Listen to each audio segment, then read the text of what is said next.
اسلامی سال کا 8واں مہینہ شعبان المعظم اپنی رحمتوں، اپنی وسعتوں، اپنی برکتوں کے ساتھ براجمان ہے۔ شعبان المعظم وہ مہینہ ہے کہ حضور نبی کریم صلی اللہ علیہ وسلم نے اپنے مبارک فرامین کے ذریعے اور اپنے مبارک عمل کے ذریعے اس کی فضیلت اور اہمیت کو بیان فرمایا۔ حضور نبی کریم صلی اللہ علیہ وسلم کے اقوال اور افعال شعبان المعظم کی عظمت کے اوپر، اس کی اہمیت کے اوپر، اس کی فضیلت کے اوپر دلالت کرتے ہیں۔ شعبان المعظم یہ دو لفظ ہیں، ایک ہے شعبان، ایک ہے معظم۔ شعبان جو ہے یہ لغت کے اماموں نے لکھا ہے کتابوں میں، القاموس الوحید کے اندر لکھا ہوا ہے کہ شعبان شعبہ سے ہے۔ شعبہ کا مطلب ہے منتشر ہونا۔ تو شعبان المعظم کو شعبان المعظم اس لیے کہا جاتا ہے کہ اللہ رب العزت کی رحمتیں اپنے بندوں کے اوپر بکھرتی ہیں، اللہ تبارک و تعالیٰ کی رحمتوں کا نزول ہوتا ہے اس کے بندوں، اس وجہ سے شعبان المعظم کو شعبان کہا جاتا ہے۔ یا شعبان شعب سے ہے، حصے کو کہتے ہیں کہ اللہ تبارک و تعالیٰ کی جو رحمت ہوتی ہے وہ ٹکڑوں میں بٹتی ہے اور اللہ تبارک و تعالیٰ کے بندوں میں تقسیم ہو جاتی ہے۔ شاہ عبد القادر جیلانی رحم اللہ اپنی کتاب تنبیہ الغافلین کے اندر شعبان المعظم کے حوالے سے لکھتے ہیں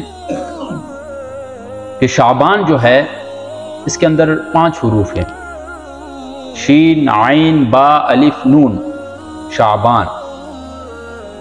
اور وہ فرماتے ہیں کہ ہر حرف شعبان المعظم کی عظمت کے اوپر دلالت کرتا ہے اور اس کی اہمیت کے اوپر دلالت کرتا ہے۔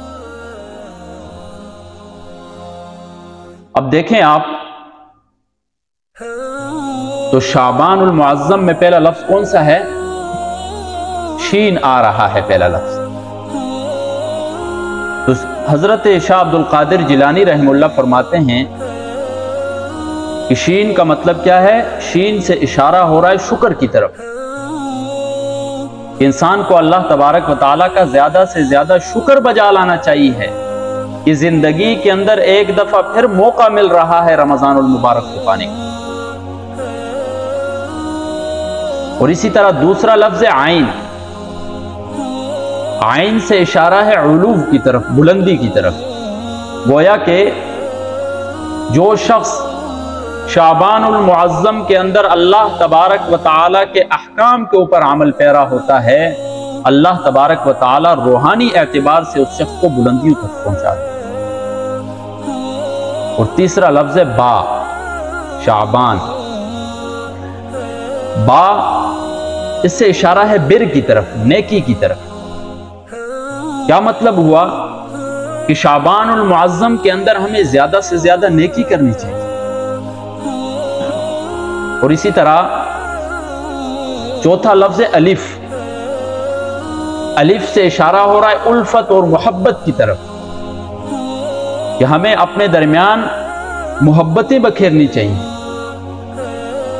ایک دوسرے کے ساتھ ہمدردی کا رویہ کرنا چاہیے، نہ کہ ایک دوسرے کے ساتھ ہم دشمنیاں یا اس کے علاوہ جتنی بھی چیزیں ہیں ان کو ہم دوسرے کے ساتھ کریں۔ ہمیں الفت اور محبت سے پیش آنا چاہیے۔ اور آخر میں آخری لفظ نون، شعبان کا، نون سے اشارہ ہے نورانیت کی طرف،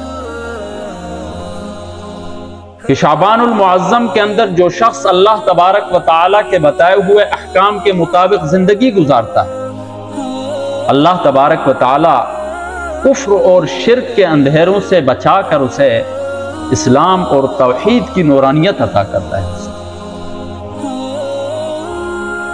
تو آپ ذرا غور کریں کہ شعبان المعظم کے اندر اللہ تبارک و تعالیٰ نے کتنی رحمتیں ہمارے اوپر۔ اسی وجہ سے جب رجب کا مہینہ آتا تھا تو تو حضور نبی کریم صلی اللہ علیہ وسلم دعا یہ پڑھتے تھے، اللہم بارک لنا فی رجب و شعبان، اے اللہ ہمیں برکت دے دے فی رجب و شعبان، رجب اور شعبان میں، وبلغنا رمضان، اور ہمیں رمضان تک پہنچا۔ یہ دعا فرماتے تھے حضور نبی کریم صلی اللہ علیہ وسلم۔ اشتیاق ہوتا تھا رمضان کی طرف۔ علماء کرام کے بارے میں آتا ہے